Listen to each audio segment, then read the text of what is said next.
Bonjour bien-aimés, nous vous accueillons au nom de notre Seigneur Jésus-Christ. Bienvenue sur la chaîne chrétienne Procès Mondial. Nous disons bienvenue à nos bien-aimés qui nous suivent sur notre page Facebook Procès Mondial et aussi sur l'autre page Facebook Pacte Congo. Que la joie et la sanctification de notre Seigneur Jésus-Christ puisse vous être accordée et multipliée. Alors, bienvenue à l'évangile appliqué, craindre, adorer et glorifier notre Seigneur Jésus-Christ, c'est lui le juste. L'émission passée, qu'est-ce que nous avions vu l'émission passée à l'émission Le Juste? Nous avions vu le calendrier sacerdotal, le début et la fin du calendrier. Aujourd'hui, nous sommes le 17 juin 2023. Qu'est-ce que nous allons voir? Nous poursuivons les paraboles prophétiques de Noé. Nous allons regarder les deux oiseaux, c'est-à-dire le corbeau et la colombe, comme étant deux sacerdoces. Mais avant d'y aller, remettons cette émission entre les mains de notre Seigneur Jésus-Christ. Éternel Dieu Tout-Puissant, béni sois-tu Père. Merci Papa pour ce temps que tu nous permets. Merci Seigneur en tant que maître des temps et des circonstances. Grâce à toi que nous sommes ici Seigneur pour partager ta parole. Ô Seigneur, que les révélations cachées dans la vie de Noé soient dévoilées. Seigneur, que ton esprit puisse nous diriger, que ton esprit puisse aussi intervenir auprès de nos bien-aimés qui nous suivent, afin de les sanctifier, afin de les vivifier par les révélations que tu as données dans la vie de notre bien-aimé Noé, Seigneur. Gloire à toi, Papa. Ainsi, nous t'avons prié au nom de Jésus-Christ. Nous disons Amen. Alors, bien-aimés, Noé, les corbeaux et la colombe. Nous sommes toujours dans Genèse chapitre 8. Et avant de voir les deux oiseaux, où nous allons voir que ce sont deux sacerdoces, nous allons aussi voir les missions accordées à ces oiseaux par Noé. Mais avant d'entrer, nous allons quand même récapituler. Nous avons fait un tableau pour illustrer ce que nous avons déjà vu et ce que nous allons voir. Alors, Noé, les corbeaux et la colombe. Nous sommes dans Genèse chapitre 8.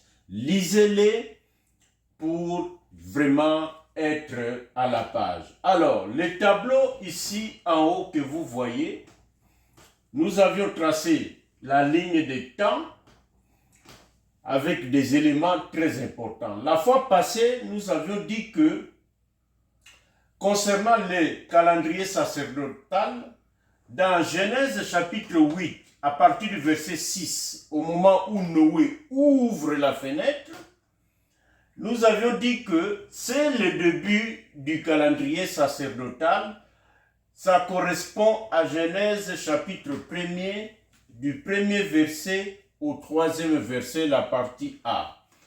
Et ça va se dérouler tout au long de l'histoire de l'humanité jusqu'à la fin du sacerdoce de ce calendrier, dans Genèse chapitre 8, à partir du verset 20, au moment où Noé rassemble les animaux purs et offre des holocaustes à Dieu, et Dieu qui décrète les bénédictions pour avoir accepté les holocaustes. Nous avions dit que,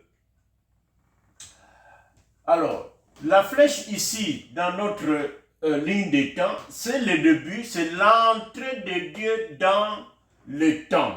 C'est la création du temps et Dieu quitte l'éternité que nous avons représentée ici en rouge. Donc, ici, avant que Dieu crée le temps, il a d'abord créé les anges, c'est-à-dire le royaume céleste. Donc, il entre dans le temps, il marche dans le temps, et à la fin ici, Dieu va recevoir. Nous avions dit que la fin, ce que Noé fait au chapitre 8, verset 20, correspond à ce que Christ fera. Nous avions utilisé 1 Corinthiens chapitre 15 à partir du verset 20 jusqu'au verset 26, mais en particulier le verset 24. Christ va remettre le royaume à celui qui est Dieu et Père. Donc cet acte que Christ va faire, c'est le dernier acte en tant que Christ avant de retourner dans le Père et que le Père décrète l'éternité. Donc, vous voyez très bien que Paul parle, le dernier ennemi qui sera réduit à l'impuissance, c'est la mort. Alors, dans Apocalypse, chapitre 20, en particulier le verset 14, Jean nous parle du dernier ennemi, c'est la mort et le séjour de mort. Ça veut dire à peu près la même chose. C'est la deuxième mort, c'est la mort définitive, la mort éternelle dans les temps de feu. Donc, nous comprenons que ici, c'est un calendrier sacerdotal et que les éléments dans le verset 20 jusqu'à la fin, c'est la fin du sacerdoce, l'offrande que Noé fait à Dieu, que Dieu accorde, c'est l'offrande que Christ fera de l'Église et Dieu accordera. Nous sommes déjà donc loin de la croix, nous sommes loin du millénium, nous sommes loin vers la fin de choses. Donc, vous voyez très bien notre illustration. Et entre les deux, revenons à Noé, le début et la fin, il y a les deux oiseaux, les voyages de nos deux oiseaux, les corbeaux et la colombe. Mais question, avant d'aller voir les deux oiseaux, est-ce que ce schéma est-il cyclique ou il est linéaire? Qu'est-ce que ça veut dire? Est-ce que avant cette création, c'est-à-dire la création spirituelle et la création physique, avant cela, est-ce que dans l'histoire de notre Dieu créateur, est-ce que avait-il créé autre chose avant? Ou bien, après nous, c'est-à-dire ici, lorsque et nous les saints et le royaume céleste réunis ensemble entreront dans l'éternité, est-ce qu'après ça, il y aura une autre aventure de notre Dieu à ses risques et périls? Ou bien avant nous, y avait-il eu une autre aventure? Cette question est difficile à répondre. Nous pensons que non, c'est une exception. Donc, nous pensons que ce schéma, cette ligne est linéaire à une seule fois et non cyclique. Donc, Dieu répétera ces choses. Nous pensons que non. Mais, vous pouvez avoir, nous n'avons pas un passage qui certifie cela, mais la question reste ouverte, bien-aimés. Revenons à nos deux oiseaux, le corbeau et la colombe. Nous disons que les deux oiseaux représentent ou symbolisent deux sacerdoces. Sacerdoce, c'est quoi ce mot? Dans d'autres Bibles, vous verrez, ça dit sacrificature. Dans d'autres encore, ça dit prêtrise. Alors, ces trois mots veulent dire quoi? Regardons dans 1 Timothée, chapitre 2, du verset 5 au verset 7. 1 Timothée, chapitre 2, du verset 5 au verset 7. Nous lisons la parole au nom de notre Seigneur Jésus-Christ.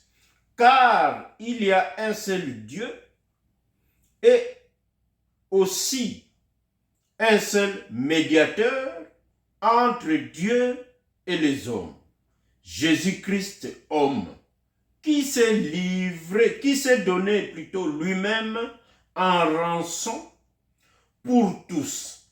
C'est là le témoignage rendu en son propre temps et pour lequel j'ai été établi prédicateur et apôtre. J'ai dit la vérité, je ne mens pas, chargé d'instruire les païens dans la foi et la vérité. Celui qui parle comme ça, c'est notre bien-aimé Paul, qui s'adresse à Timothée. Ce passage dit quoi? Ce passage dit que, il dit clairement que il y a un seul Dieu et entre Dieu et les hommes, Dieu a placé Jésus-Christ comme médiateur. Et Jésus-Christ s'est livré lui-même en rançon pour tous. Et c'est Jésus-Christ qui a établi Paul comme prédicateur et apôtre. En gros, de ce passage, nous pouvons dire que le sacerdoce, c'est le ministère intermédiaire entre Dieu et les hommes par Jésus-Christ,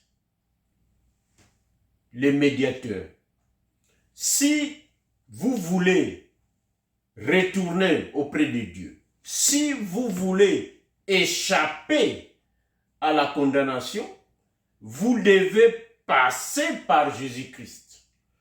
Et celui-ci a établi pour poursuivre cette œuvre commencée à la croix, car Jésus-Christ homme, il s'agit bel et bien de l'œuvre de la croix, sa mort et sa résurrection. Donc, il faut passer par Jésus-Christ pour aller voir Dieu. Donc, Pierre parle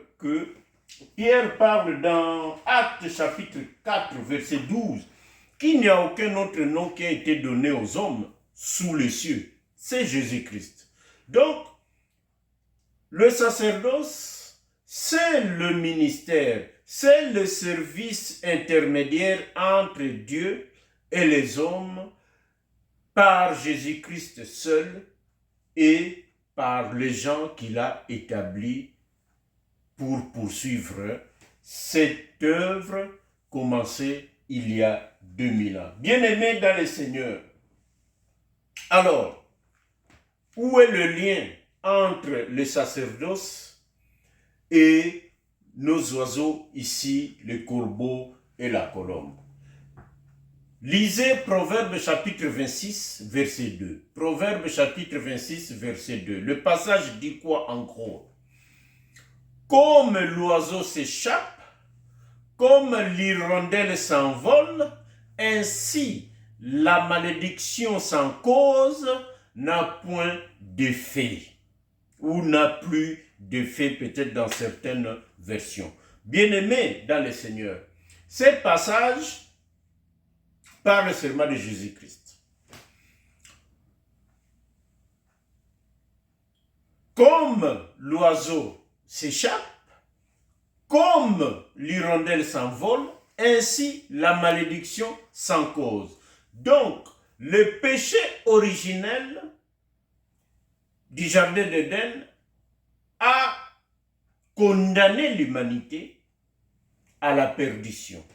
Et les effets de cette malédiction nous exercent une puissance sur l'humanité et sur chacun de nous en tant qu'humains. Mais l'œuvre de la croix, la mort de notre Seigneur Jésus-Christ à la croix, sa résurrection et l'offre d'être libéré de cette condamnation. La mort de notre Seigneur Jésus-Christ à notre place annule les effets de la condamnation, annule la condamnation elle-même. Donc, de la même manière que l'oiseau s'envole, vous me voyez venir. Pourquoi Salomon parle de l'oiseau qui s'envole, de l'hirondelle qui s'échappe? C'est Lévitique chapitre 14. En particulier, les deux oiseaux purs. L'un qu'on va égorger, on récupère le sang, et l'autre qu'on va tremper dans le bassin avec de l'eau et le sang de l'oiseau égorgé, et le sacrificateur doit aller en dehors du camp et aller, aller relâcher l'oiseau vivant. L'oiseau vivant doit s'envoler et ainsi l'œuvre de la purification de la lèpre sera accomplie. Bref, lisez le passage.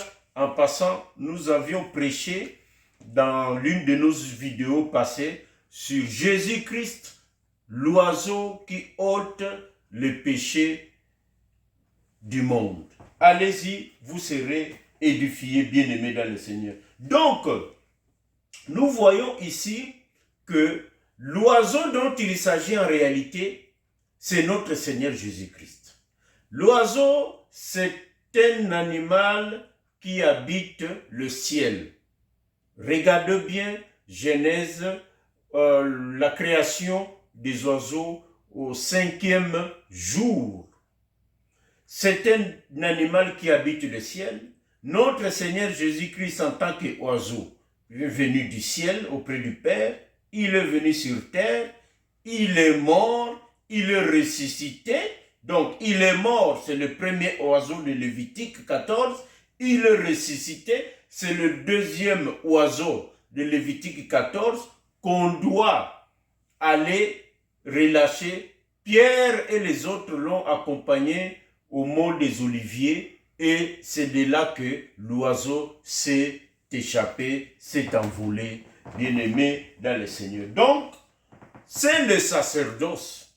L'oiseau symbolise le sacerdoce. L'oiseau symbolise la médiation entre le ciel et la terre, bien-aimée dans le Seigneur. Alors, quand nous voyons Noé ici, envoyer d'abord le corbeau, premièrement, Noé ne va pas relâcher la colombe, mais Noé va d'abord envoyer le corbeau en premier. Et il va envoyer aussi la colombe en deuxième temps. Nous comprenons que ça c'est un langage parabolique, c'est un langage codé, c'est un langage symbolique. En réalité, c'est quoi? Qu'est-ce que Dieu voulait parler à travers les actes que Noé fait? C'est ça que nous allons regarder de plus près. Nous comprenons que le corbeau symbolise un type de sacerdoce. La colombe aussi symbolise un type de sacerdoce. Et nous allons voir ces deux sacerdoces, leurs caractéristiques brièvement, on ne pourra pas rester longtemps là-dessus. C'est ça que nous avions schématisé ici. Lisez Hébreux chapitre 6, lisez le chapitre 7 et le chapitre 8. En gros, nous retrouvons deux sacerdoces dans ces passages-là. Le premier, c'est le sacerdoce selon l'ordre de Melchisédek. Le deuxième, le second, c'est le sacerdoce selon l'ordre d'Aaron. On peut parler du sacerdoce de Melchisédek et le sacerdoce d'Aaron. Donc, et fait important, la Bible dit que le sacerdoce selon l'ordre de Melchisédek est supérieur au sacerdoce selon l'ordre d'Aaron. Il est important de savoir ces choses, bien-aimées, très très important. Maintenant, entre nos deux oiseaux et ces deux types de sacerdoce, entre le corbeau et la colombe, qui est Melchisédek et qui est Aaron? Bien-aimés dans le Seigneur, pour le savoir, nous devons aller voir les ordres de mission que Noé va confier à ces deux oiseaux. Très très important, et c'est ça que nous allons voir. Mais sachez ceci, c'est que Noé envoie les oiseaux alors qu'il est encore, nous l'avions dit, il est encore dans les airs. C'est très important. Alors, lisons Genèse chapitre 8, verset 6 jusqu'au verset 7. La mission du corbeau. Je lis au nom de notre Seigneur Jésus-Christ. Genèse 8, de 6 à 7. Au bout de 40 jours, Noé ouvrit la fenêtre qu'il avait faite à l'arche. Il lâcha le corbeau qui sortit, partant et revenant, jusqu'à ce que les eaux aient séché sur la terre. Donc, qu'est-ce que cela veut dire? Bien-aimés dans le Seigneur, c'est un langage codé, c'est un langage imagé, c'est un langage parabolique. C'est à nous de trouver dans les Écritures qu'est-ce que Dieu voulait dire en réalité. Quand nous analysons l'ordre de mission du corbeau, nous voyons trois termes importants, trois éléments importants qui sont en connexion. C'est d'abord les eaux, jusqu'à ce que les eaux, il y a aussi le verbe sécher, il y a le verbe sécher, troisième, il y a la terre. Donc, ces trois éléments doivent nous guider à travers les Écritures pour comprendre qu'est-ce que Dieu voulait dire en réalité. Quand vous lisez Genèse chapitre 1er, du verset 9 au verset 10, verset 9 au verset 10, il s'agit du deuxième jour de la création. Quand vous les lisez, nous retrouvons les deux éléments là-bas, les deux éléments de la nature, les eaux, et nous retrouvons la terre. très important, lisez-le. Dieu dit que les eaux qui sont en dessous se rassemblent en un lieu et que le sec apparaisse. Dieu va rassembler et le sec va apparaître. Dieu va nommer le sec terre et va nommer les eaux mer. Donc, la définition de la terre, c'est la partie sèche. Et la définition des eaux, ce sont la mer ou les mers. M-E-R-S au pluriel ici. Bien-aimés dans le Seigneur. Alors, qu'est-ce que cela veut dire en réalité? Il faut lire aussi Apocalypse chapitre 17 verset 15. Allez le lire, nous allons passer dessus. L'ange explique à Jean, l'apôtre, que le mer que vous voyez, ou la mer où est assise la grande prostituée, ce sont le peuple, les nations, les langues. En gros, c'est quoi? C'est l'ensemble de l'humanité dominée par la méchanceté, dominée par Satan. Donc, nous comprenons que lorsque les eaux et la terre sont en relation quelque part, il y a une interprétation que les Écritures donnent. Quand il y a les eaux, représentent le monde, l'humanité en général, mais la terre, elle, va représenter autre chose. La terre qui va sortir des eaux, c'est un peuple mis à part par Dieu. Dans les Écritures, il y a plusieurs exemples.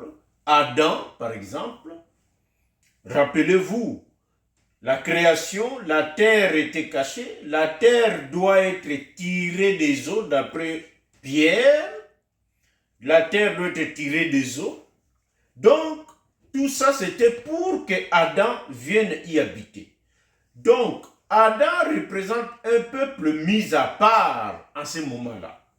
Et les eaux représentent l'ensemble des peuples d'où est venu le peuple mis à part par Dieu pour son bonheur. Des exemples, il y en a. Je parlais d'Adam, d'Israël, qui doit passer par la mer Rouge à sec, la terre sèche, et après avoir passé, l'Égypte qui représente l'humanité condamnée doit être engloutie par les eaux. C'est parce que l'humanité, c'est les eaux. Alors que Israël, c'est le sec, c'est la terre. Donc la relation est réciproque. Mais le verbe qui est là, l'action dessécher. Qu'est-ce que ça veut dire? Pour faire apparaître la terre, l'eau doit sécher. Nous comprenons que le corbeau doit travailler tout au long du début jusqu'à la fin du calendrier pour constater qu'effectivement que la terre est sèche. Et quand on parle de la terre qui est sèche, c'est-à-dire que les eaux se sont retirées. Les eaux, jusqu'à ce que les eaux aient séché sur la terre. Donc, les eaux qui doivent sécher, donc les eaux doivent disparaître complètement et la terre va apparaître sèche sans être contaminée, sans être mouillée par l'eau. Ce travail, pour le faire, le corbeau doit descendre jusque sous terre pour vérifier est-ce que la terre est encore humide ou la terre est sèche. Nous reviendrons sur cet aspect de la mission. Donc, nous comprenons que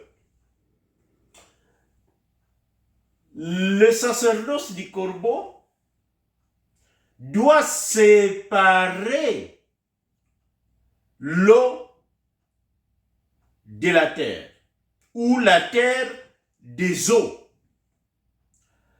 Le sacerdoce du corbeau doit être le témoin ou les travailleurs qui doivent séparer la terre des eaux. Autrement dit, c'est le sacerdoce qui doit mettre les saints, les personnes que Dieu doit sanctifier et sauver à part et condamner, juger les eaux, c'est-à-dire juger l'humanité qui ne respectera pas la parole de Dieu. Voilà la mission du corbeau. Le corbeau est un juge. Le corbeau, c'est un travailleur. Nous avions dit cela dans Proverbes chapitre 30, verset 17. Le corbeau, c'est un juge. L'œil qui dédaigne les parents ou les autorités, je paraphrase, sera percé par les corbeaux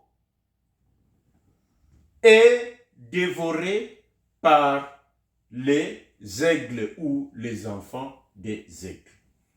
Bien-aimés dans le Seigneur, le corbeau est un juge, nous l'avions dit. C'est le travail qui sera fait, qui est en train d'être fait jusqu'à la fin, car c'est là où on pourra constater. Donc ici, on pourra constater c'est si la terre, si tous les saints sont rassemblés. C'est ici que Noé a fait ce mouvement, l'acte d'offrir à Dieu les holocaustes. Nous reviendrons quant à Noé, si c'est un corbeau ou si c'est une colombe. Nous le verrons. Voilà la mission du corbeau. Avant de finir, regardons maintenant brièvement la mission de la colombe. Ça, c'est le verset 8 que nous allons aussi lire rapidement. Genèse chapitre 8, le verset 8. Je lis au nom de notre Seigneur Jésus-Christ. Il lâcha, il s'agit de Noé, aussi la colombe, pour voir si les eaux avaient diminué à la surface de la terre. Bien-aimés dans le Seigneur. Donc, nous sommes toujours au début ici, mais après avoir lâché les corbeaux, Noé doit aussi lâcher la colombe. La mission de la colombe est définie comment? La colombe doit aller voir si l'eau avait diminué sur la surface de la terre. nous comprenons que, oui, il y a aussi 3 éléments importants. Il y a les os, comme chez le corbeau.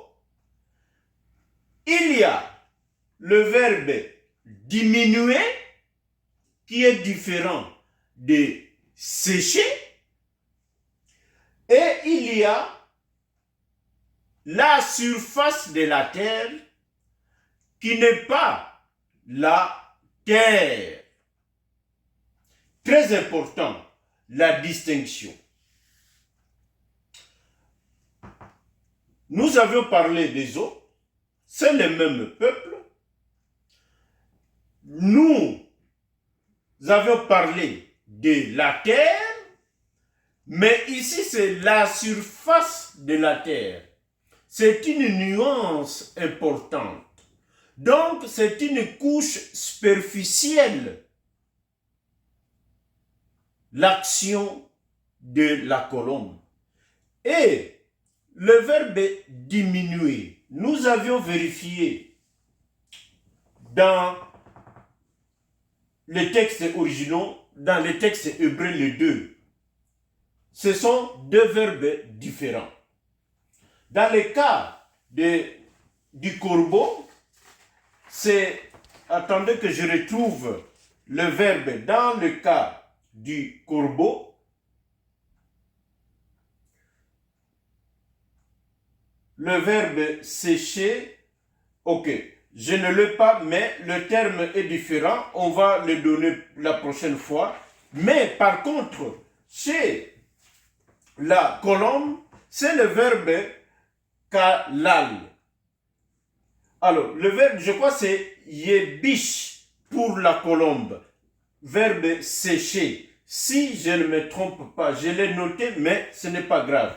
Quant à la colombe, le verbe diminuer ici utilisé, c'est kalal. Ça a un sens quantitatif. Donc, l'eau va baisser.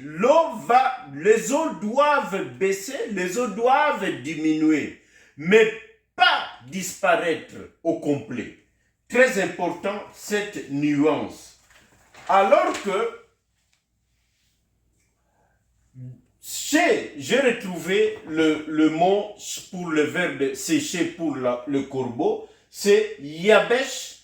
Ça a un sens quantitatif. Pourquoi? Parce que il faut qu'il n'y ait plus. Donc l'action doit aller jusqu'à la fin. L'eau doit disparaître complètement pour que la terre soit sèche. Très important à savoir. Donc, il y a une qualité ici qui est importante. Alors que pour Kalal, c'est seulement l'aspect quantitatif qui est souligné ici. Qu'est-ce que cela veut dire pour finir, bien-aimés dans le Seigneur? C'est que la colombe a une mission de s'intéresser à un seul type de peuple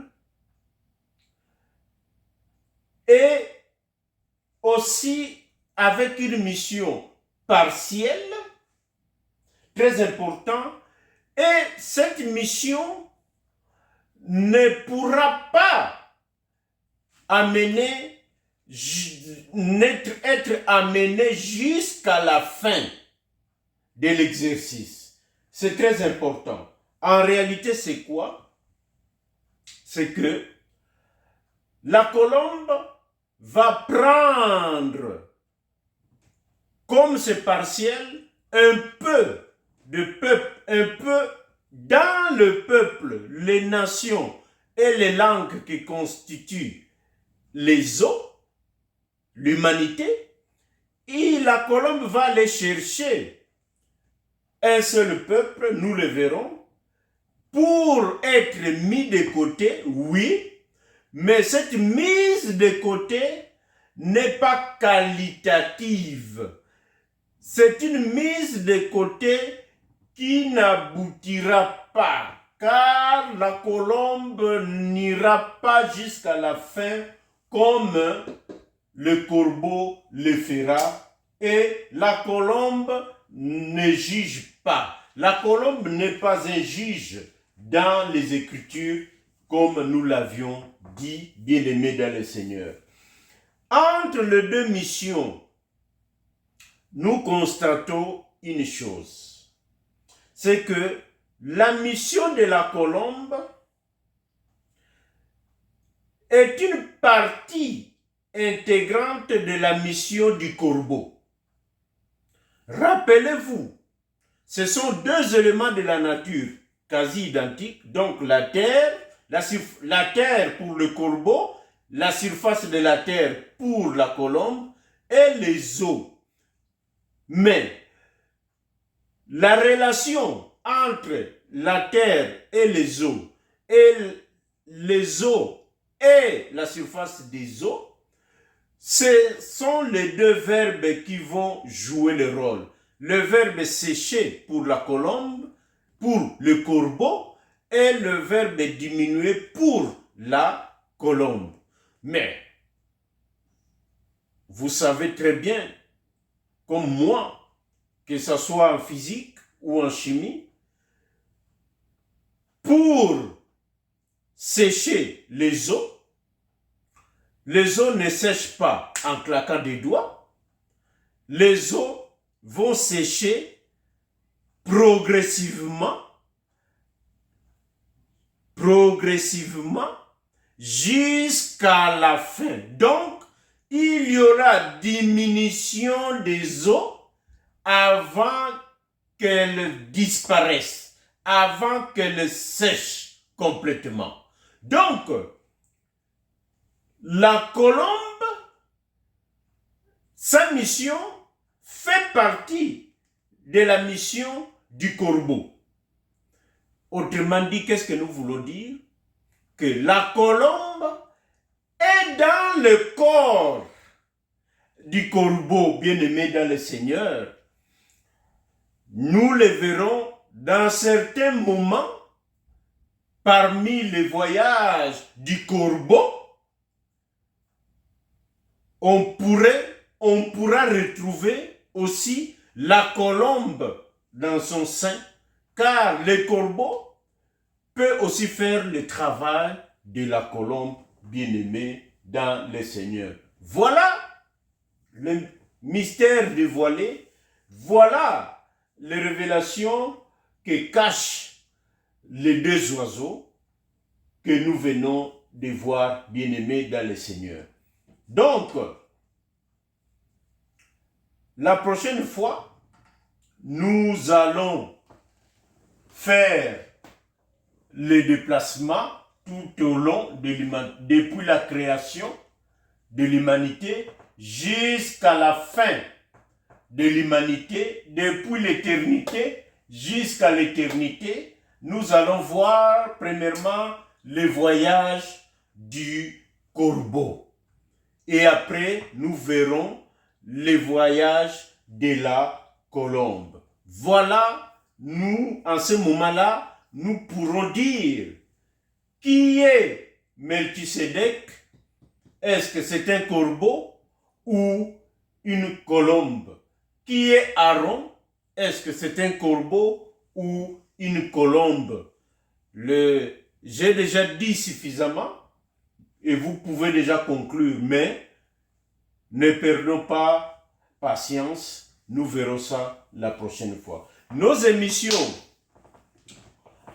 sont là, non, nos coordonnées plutôt sont là, vous pouvez nous contacter bien aimés si vous le souhaitez, et nous vous disons probablement que c'est la dernière émission avant les vacances. Donc, il est probable que nous n'ayons pas d'émission dans 2 semaines. Si c'est le cas, nous nous verrons seulement vers fin juillet. Sinon, Dieu pourra nous guider en ce moment-là si dans 2 semaines, nous aurons une émission bien aimée dans le Seigneur. Il faut se reposer, même quand nous travaillons pour l'œuvre. Il est important de se reposer aussi. Alors, une prière pour conclure cette émission. Éternel Dieu Tout-Puissant, quelle grâce, Seigneur, que de voir ce que tu as caché dans la vie du bien-aimé Noé. Noé, c'est un scandale géologique pour s'enrichir, Seigneur, des minéraux, des révélations riches, cachées dans la vie du bien-aimé Noé. Bénis nos bien-aimés, Papa. Bénis, sois avec eux. Que nos connaissances, que les gens que nous connaissons, même ceux que nous ne connaissons pas, nos bien-aimés, qui souffrent, qui sont souffrants, qui sont malades, Seigneur, guéris-les. Oh, Yahvé Rapha, toi, par ta main puissante, Seigneur, tu peux intervenir. Tu peux résoudre un problème là où la médecine humaine s'arrête. Gloire à toi, Papa. Gloire à toi, Seigneur. Que cette émission puisse être comprise, Seigneur. Méditez et que cela porte un plus dans la connaissance et dans la révélation de ta parole chez nos bien-aimés, Seigneur. Que ton esprit puisse les protéger. Garde-le. Si c'est les vacances, Seigneur, protège-les jusqu'à notre retour. Bénis-nous, protège-nous aussi, notre famille, Seigneur, car elle est aussi exposée, mais nous sommes sous ta garde, sous ta protection, Seigneur, et nous avons l'assurance que toi, tu veilles sur nous. Gloire à toi, Papa, gloire à toi, Seigneur. Ainsi, nous t'avons prié, au nom de Jésus-Christ, nous disons Amen.